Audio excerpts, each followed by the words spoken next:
One of the things that can be most vexing to people when they start to whitebox in this all one big chunk kind of style is, how do I get my pieces out, and turn them into individual files? Like we've got spaceship wreckage over here. We've got a shuttle we need to model. We've got like distant platforms. We've got over here, if you remember, jump platforms. We've got some ruined alien architecture. And we've got, a character. And we've got this crazy sciencey kind of gizmo over here. So we don't want one giant file. Like if you brought all this stuff in, your game is going to run like crap. It really is. You need to have things broken up. Like even if you modeled a big room, right? Or like a series of rooms, maybe you made an inside of a spaceship. And if you brought that in as one model, it's going to run terribly because it's trying to render and do physics and calculate all that stuff on the whole model at one time. And really, you only want the game engine to be rendering what you're looking at that moment. Like nothing around the corner, nothing above you, nothing behind you, just what you're looking at. So you would want to break up the floors, the walls, the ceiling. Everything should be individual pieces. And you want to reuse pieces as often as possible. That's another good strategy. So I'm going to give you a demonstration here just on this little kind of pseudoscience-y gizmo, whatever this is going to be. I'm going to break it out and put it in its own file and then bring it back in as an independent object that we can turn into a prefab. And this will be the same process you would use for any of those art scenarios. So let's go ahead and take a look at that. I will switch over to my modeling tool, which in this case is Maya. And I've got the same scene file open, you can see. And so let's just zoom in, because all I need is this. I'm going to use this one here, Gizmo 1. And if you remember, I have it set up as just a bunch of cylinders I copied that are all there.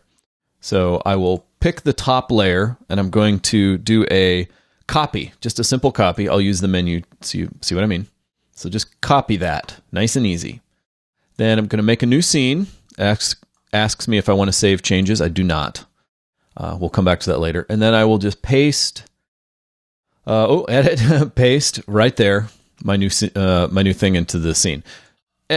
It's off center, right? The middle of this X is where the world center is. And in fact, I'm going to make a locator here. You can make any object. Maya just has these nice little locators. Just is a thing I can move around that, it's like an invisible game object like we used in some earlier examples in Unity. Other programs have these. They might call them nulls or markers or things like that. But it's just a nice way for you to like parent things and kind of see where world zero is and all that. So I am going to just leave that there as a little marker for myself. And I'm going to look at my object, which is now way over here. And it's got Maya, one thing it does by default, which is really kind of obnoxious, is it adds pasted, like that matters, to the list. And it puts it in yet another group, like that matters. So it's just a Maya specific thing. I'm going to get rid of that and clean it out. So I'm back to my original group with pasted, which is annoying. But anyway, I want to move this now to the world center, because if I build my model over here, it's going to have all kinds of weird offsets, right? If I place it in Unity this way, it's going to be placed here because it always uses the center of the scene file as the origin point. And my object will always be off center, which is occasionally you might want that in order to make like some pieces of a big puzzle or a crazy, building or something come together. But this is going to be bad because a lot of things calculate based upon the center of the object. It'll be hard to align things. It's just going to be a mess. So we need to get all this stuff back to center. So an easy way to do that is I'm going to use my snapping tool. In this case, I'll hold my V and just pull and snap it right in.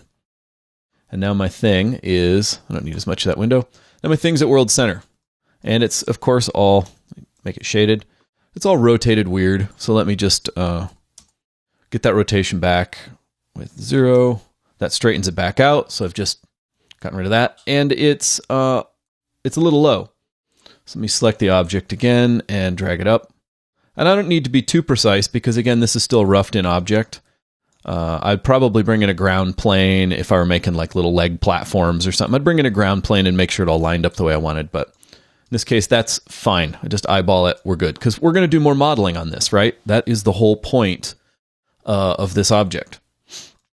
So I'll bring that up. All of these are fine. I'm going to call this... it really annoys me to have these in here. So I'm just going to get rid of these names really fast. Pasted is so obnoxious. So I'm sure your player, when they go to play the game, is really going to care that this object was pasted. So anyway, probably there's modelers out here who love this. There's some reason they made it do that, right? Somebody at LucasArts or something thought this would be a great idea, and it saved them tons of hours. But for me, it's annoying. And I'll just rename this Gizmo 1 because that seemed fine. And if you notice, these all have offset translations, all these objects, right? They're not at world center. And some of them are scaled and rotated. And that's okay for me right now because they aren't the important thing. The group as a whole is the important thing. That's what I want to move around, okay? And I'm going to want to, whoops, don't want that. I want to center, see the center point right here that I'm dragging? It's way up here in the object. What I want to do is put it down here, like where this locator is. One way to do this is to choose the objects themselves and move their center points, but I'm going to do kind of the cheesy way right now. And what I've got is a group node, right, that holds all this stuff underneath. And the group doesn't have any geometry itself. So I'm just going to snap it to that little locator. So that's another reason I left that locator down there. Remember that? Right there. So I'm going to snap it down there so I know it's at world center. And then I'm going to grab all my geometry and pull it up.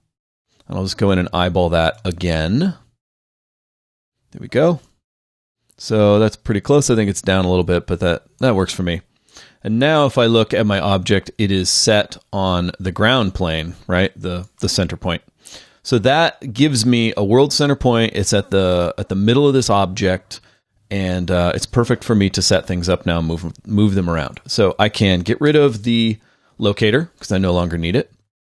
And I could, of course, start modeling. I could UV map it and texture it and do all kinds of stuff. I'm not going to do that here because this is not a modeling course. But that shows you how to get something at world center, right? Get it all set up the way you want. And the last thing I'm going to do is right now, it looks like the translation is still off because we brought this in from a Maya file, and so all our translations are all weird. So we don't want the engine to think that this is really where it's at when it's actually sitting at world center.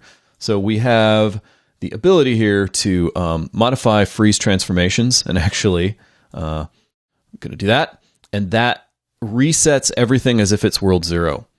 So now when I look at this, it's physically at world 0, and it thinks its origin is world 0. So we're good to go. Everything is zeroed out and in good shape. So now I just need to save the object.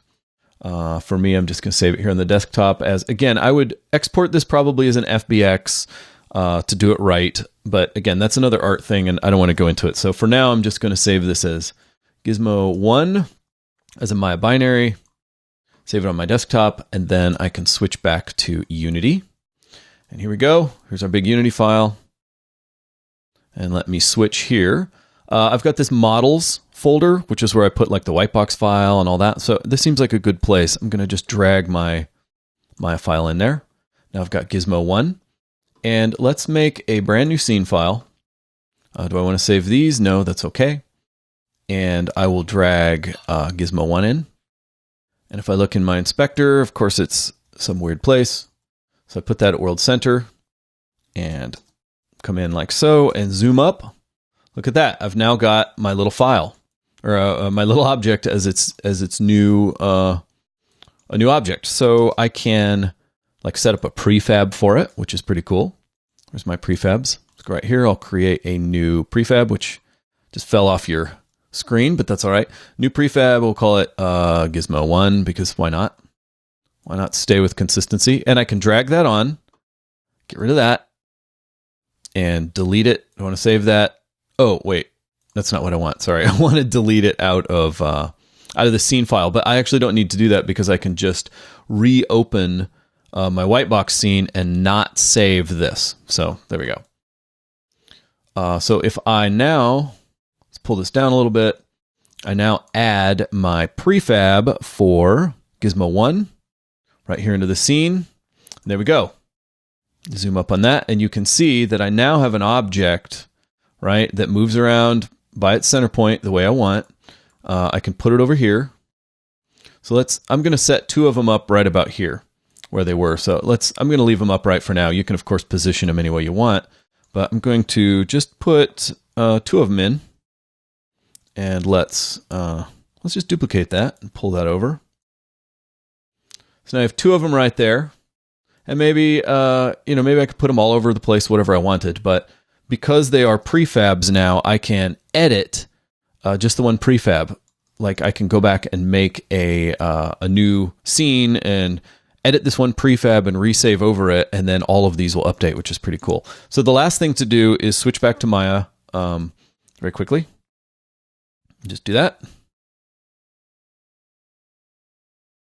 And here, well, we don't have that open, so let me open a recent file, which was the whole white box. Do I want to save changes? I do not. So here we go. There's my white box, and this was the original gizmos. I will take those and delete them, right, like that. And I will save, and if I now switch back to Unity, look, they're gone. It updates.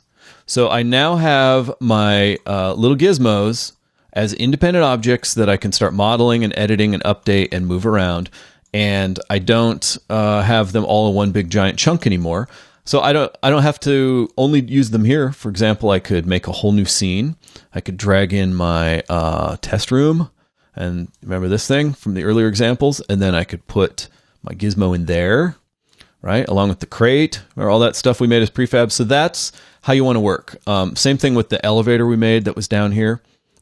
Turn that into a prefab, move it around, use that same elevator on all kinds of levels, and maybe you've got it in 20 places, you decide it needs to work differently, you just change the one and it updates. So that is how you can take either art from your white box and break it up into individual pieces, or take things from test levels that you made, like maybe it's Playmaker prefabs, do the same thing, copy it out into its own file, set it up as a prefab. You can merge art and Playmaker bits and move on from there. So there you go.